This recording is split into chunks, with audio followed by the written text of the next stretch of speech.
మనం ఎవరితో అయితే సన్నిహితంగా ఆప్యాయంగా ఇంకా సంతోషంగా ఉంటామో చనిపోయిన తర్వాత ఆఖరికి వాళ్ళే మన పాలిట యముడైతే ఆ జీవితం ఎంత నరకంగా ఉంటుంది. ఎన్ని రోజులు తనతోనేనా నేను ఇలా ఉంది, అందుకేనా నాకు ఈ శిక్ష, ఒక మనిషిని ఇష్టపడడం కూడా తప్పేనా, మన అనుకుంటూ వాళ్ళతో ప్రేమగా ఉండడం కూడా ఒక శాపమేనా అనిపిస్తూ ఉంటుంది. ఈ కథ అలాంటిదే. ఈ కథలో మీరు తెలుసుకోవాల్సిన విషయాలైతే చాలా ఉన్నాయి. అసలు ఏం జరిగింది, ఎవరి చావు ఎవరి జీవితాన్ని నరకం చేసింది, ఇవన్నీ తెలుసుకోవాలంటే అస్సలు లేట్ చేయకుండా వీడియోనైతే స్టార్ట్ చేసేద్దాము.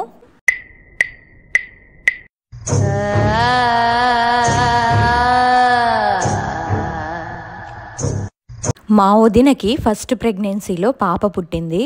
ఆ పాప అంటే నాకు చాలా ఇష్టం. మా వదినకి ఫస్ట్ ప్రెగ్నెన్సీ ఉన్నప్పుడు మేము పక్క పక్కనే ఉండేవాళ్ళం. చాలా హ్యాపీగా నవ్వుకుంటూ సిస్టర్స్ లాగా కలిసిమెలిసి ఉండేవాళ్ళం. మా వదినకి సెకండ్ ప్రెగ్నెన్సీ వచ్చినప్పుడు మేము సపరేట్ అయ్యాము. మా నుంచి కొంచెం దూరంగా వెళ్ళారు వాళ్ళు. సెకండ్ ప్రెగ్నెన్సీ అప్పుడు కూడా నేను అప్పుడప్పుడు వాళ్ళ ఇంటికి వెళ్ళి వాళ్ళని చూడడం, మాట్లాడడం అలా జరుగుతూ ఉండేది. తరువాత వదినకి డెలివరీ అయ్యింది. మళ్ళీ రెండోసారి కూడా పాప పుట్టింది. నాకైతే చాలా హ్యాపీగా అనిపించింది. పాప చూడ్డానికి చాలా ముద్దుగా ఉంది. పాపకి బారసాల ఫంక్షన్ కూడా జరిగింది. ఆ బారసాల ఫంక్షన్కి మేము కూడా వెళ్ళి అదంతా అయిపోయిన తర్వాత తిరిగి ఇంటికి వచ్చేసాము. మేము ఇంటికి వచ్చిన 2 రోజుల తర్వాత మాకు తెలిసిన విషయం ఏంటంటే, మా వదినకి జన్నెకి ఫిక్స్ రావడం వల్ల చనిపోయింది అని. జన్ను అంటే బాలింతలప్పుడు నీళ్ళు ఎక్కువగా తాగితే అవి తలకెక్కి చనిపోతారంట. ఈ విషయం నాకు తెలిసిన తర్వాత నేను చాలా ఏడ్చాను. ఎంతగా ఏడ్చానంటే అంత బాధపడ్డాను. మా వదినని చూడ్డానికి నేను వెళ్దామంటే అందరూ చెప్పారు అక్కడికి వెళ్ళకూడదు అని. ఎందుకంటే మా వదిన చనిపోయేటప్పటికి నాకు 8వ నెల ప్రెగ్నెన్సీ. కానీ నేను మా వదినని చూడకుండా ఉండలేకపోయాను. ఎవ్వరు చెప్పినా వినకుండా వెళ్ళాను. వెళ్ళి చూసి నేను తట్టుకోలేకపోయాను. ఎంతగా ఏడ్చానంటే అంతగా ఏడ్చాను. ఆ కార్యక్రమాలన్నీ అయిపోయిన తర్వాత నేను ఇంటికి వచ్చి స్నానం చేశాను. ఇంకా బెడ్ మీద కూర్చొని అలాగే బాధపడుతూ ఉంటే మా వారు నన్ను చూడలేక, ఇంకా వదిలేసేయి, దాని గురించి ఆలోచించకు, నువ్వు బాధపడినంత మాత్రాన చనిపోయిన వాళ్ళు తిరిగి రారు కదా అన్నారు. ఇంకా నేను కూడా మెల్లమెల్లగా అంతా వదిలేసి నార్మల్ అయిపోయాను. ఇది జరిగిన ఒక 2 నెలల తర్వాత నేను డెలివరీ అయ్యాను. నాకు పాప పుట్టింది. నాకు పాప పుట్టి 1 మంత్ అయింది. కానీ మా వదిన చనిపోయి 3వ నెల అవుతుంది. 3వ నెలలో మా వదినకి బట్టలు పెట్టాలని నన్ను పిలిచారు. సరేనని వెళ్ళాను. బట్టలు పెట్టేశారు. అంతా అయిపోయింది. సాంబ్రాణి వెయ్యాలంట. కానీ అది నేను వెయ్యకూడదు. కానీ మా అత్తగారు ఏం కాదు, నువ్వు కూడా వెయ్యొచ్చు అని అన్నారు. వెయ్యి ఏం కాదు అనేసరికి సరేనని సాంబ్రాణి వేశాను.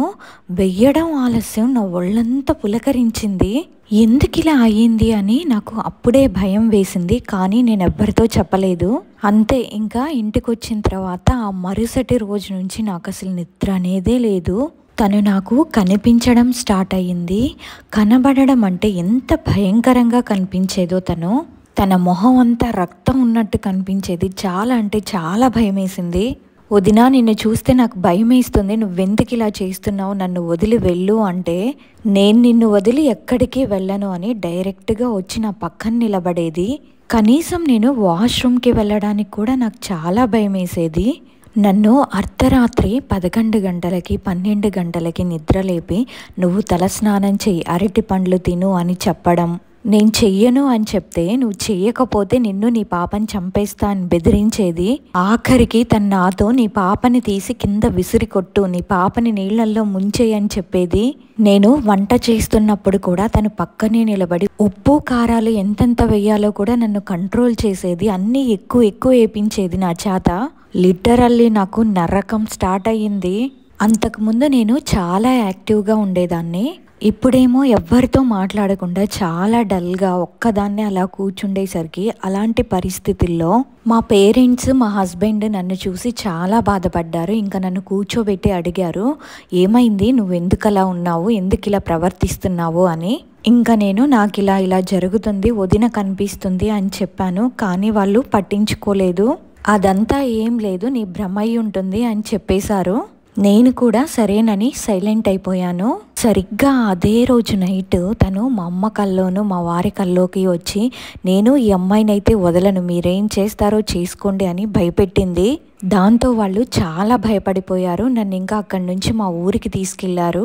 నేను మా ఇంటికి వెళ్ళినా కూడా సేమ్ ఇదే సిచ్యువేషను. తను ఏం చెప్తే అదే చేయాలనిపించేది నాకు. పక్కనొచ్చి కూర్చోవడం, నేను ఎటు వెళ్తే అటు రావడం చాలా భయపెట్టేది నన్ను. ఇంకా మా ఇంటికి తాయెత్తులు కట్టే అతన్ని పిలిపించారు. ఆయన నా మొహం చూడగానే, మా వదిన చనిపోయేటప్పుడు తనకి ఏ సిమ్టమ్స్ ఉన్నాయో సేమ్ సిమ్టమ్స్ ఈ అమ్మాయిలో కూడా ఉన్నాయి, మీ అమ్మాయి ఎక్కువ రోజులు బతకదు అని చెప్పారు. అది వినగానే మా అమ్మ మా వారు చాలా ఏడ్చారు. వాళ్ళ ఏడుపు చూసి నాకు చాలా భయమేసింది. నాకు పాప పుట్టక ముందు బాబున్నాడు. నేను చనిపోతే ఈ పిల్లల్ని ఎవరు చూసుకుంటారా బాబు అని చాలా భయపడ్డాను. తర్వాత ఆ అంకుల్ నా చేతికి తాయెత్తు కట్టి వెళ్ళిపోయారు. ఆ తాయెత్తు కట్టిన దగ్గర నుంచి నాకు కొంచెం బెటర్గా అనిపించింది. తను ఎప్పుడు కనిపించలేదు. అలా 5 రోజులు అయ్యింది. 5 రోజుల తర్వాత మళ్ళీ సేమ్ తను నాకు కనబడడం స్టార్ట్ చేసింది. గట్టిగా నవ్వడం, నన్ను భయపెట్టడం చేసింది. నువ్వేం చేసినా నిన్ను వదిలి నేను వెళ్ళను అని చెప్పేది. మళ్ళీ తను నాకు కనిపిస్తుందని మా ఇంట్లో వాళ్ళతో వెళ్ళి చెప్పాను. దానికి మా వారు, నువ్వు ఇదంతా మనసుకు తీసుకోవడం వల్లే ఇలా జరుగుతుంది, అస్సలు నువ్వు ఇవేవి ఏం పట్టించుకోకు, నువ్వు భయపడకుండా ఉంటే నిన్ను ఎవ్వరు ఏమీ చేయలేరు అని ధైర్యం చెప్పారు. నేను ఇంకా మా వారు చెప్పిన మాటలన్నీ మనసులో పెట్టుకొని, మా వదినతో నువ్వేమైనా చేసుకో, నేనైతే భయపడను అని చెప్పాను. అప్పటి నుంచి తను నాకు కనిపించలేదు. కానీ 6 రోజుల తర్వాత మళ్ళీ మా ఇంటికి వచ్చేసాను. మా ఇంటికి వచ్చిన దగ్గర నుంచి తను మా బాబు మీద పడి వాణ్ణి ఎత్తుకొని వెళ్ళడం, వాణ్ణి చంపడం, వాణ్ణి గోళ్లతో రక్కడం, రక్తం వచ్చేలాగా కొట్టడం చేసేది. అదంతా చూసేసరికి నాకు ఇంకా చాలా భయం వేసింది. అప్పుడు తను, నువ్వెందుకు భయపడవు, ఇలా అయితే నువ్వు భయపడతావు కదా అని చెప్పింది. నువ్వు నా జోలికి వస్తే నేను గమ్మునున్నాను, కానీ నా పిల్లల జోలికి వస్తే మాత్రం ఊరుకోను అని చెప్పాను. నీ ఇష్టం వచ్చింది చేసుకోపో, నువ్వేమన్నా చేసుకో అని నాతో ఛాలెంజ్ చేసింది. నీ పని ఇలా కాదు, ఉండు చెప్తానని చెప్పి నేను ఆ తాయెత్తు కట్టిన అంకుల్కి ఫోన్ చేశాను. ఆ అంకుల్ ఏం చెప్పారంటే, నువ్వు భయపడకమ్మా, తనకేం చెయ్యాలో నాకు తెలుసు, తనని ఎక్కడైతే పూడ్చిపెట్టామో అక్కడి నుంచి మీ ఇంటి వరకు నువ్వులు చల్లుకుంటూ వస్తే తనకి నెక్స్ట్ జన్మంటూ కూడా ఉండదు అని చెప్పారు. ఆయన అలా చెప్పగానే నా పక్కన నుంచి ఒక నల్లటి ఆకారం వెళ్ళడం నేను చూశాను నా కళ్ళతో. తను నేనేం మాట్లాడుతున్నాను ప్రతి ఒక్కటి వింటుంది. ఇలా ఆ అంకుల్ చెప్పినప్పటి దగ్గర నుంచి తను నాకు కనిపించలేదు.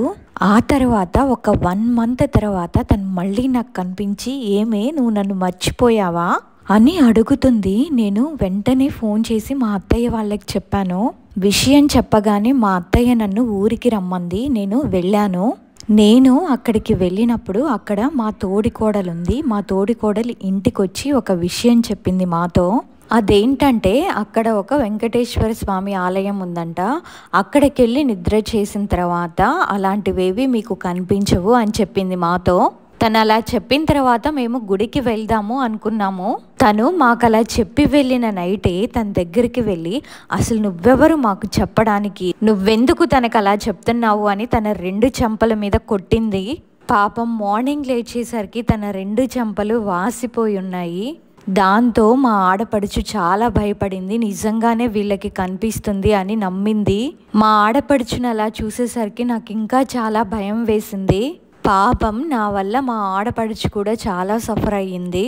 ఇంకా లాభం లేదనుకొని మేము ఆ అంకుల్కి ఫోన్ చేసి మా ఆడపడుచుని కూడా ఇలా కొట్టిందని చెప్పేసరికి ఆయన ఇంతకుముందు నాకు చెప్పినట్టే చేశాడు. తన సమాధి దగ్గర నుంచి నువ్వులు చల్లుకుంటూ మా ఇంటి వరకు వచ్చారు. అప్పటి నుంచి ఇప్పటి వరకు తనైతే నాకు కనిపించలేదు. నేను చాలా హ్యాపీగా ఉన్నాను. నేను చెప్పేదైతే ఒకటే, పెద్దవాళ్ళు ఎందుకు చెప్తున్నారో వినండి. వాళ్ళు ఏం చెప్పినా మన మంచికే చెప్తారు. నేను కడుపుతో ఉన్నప్పుడు తను చనిపోయిందని తెలిసి తనని చూడడానికి వెళ్ళొద్దు అని అందరూ చెప్పారు. కానీ వాళ్ళ మాటలు పెడచెవని పెట్టి నేను వెళ్ళడం వల్లే చాలా నరకం అనుభవించాను. నా వల్ల మా ఇంట్లో వాళ్ళు కూడా చాలా సఫర్ అయ్యారు. దానికి తోడు నా పిల్లలు కూడా సఫర్ అయ్యారు. అందుకనే పెద్దల మాటలు పెడచెవిన పెట్టకుండా వాళ్ళు చెప్పినట్టు వినండి. ఇది నా కథ. హాసిని. అదండి, విన్నారు కదా. కడుపుతో ఉన్నప్పుడు మన సొంత వాళ్ళైనా సరే చనిపోయినప్పుడు వెళ్ళకూడదు అక్కడికి. కొంతమంది ఏమంటారంటే సొంత వాళ్ళే కదా ఏం అవ్వదు వెళ్ళొచ్చు అంటారు. కానీ వెళ్ళిన తర్వాత ఎఫెక్ట్ అయ్యేది మనమే, అదొక్కటి గుర్తుపెట్టుకోండి. చెప్పిన వాళ్ళంతా బాగానే ఉంటారు.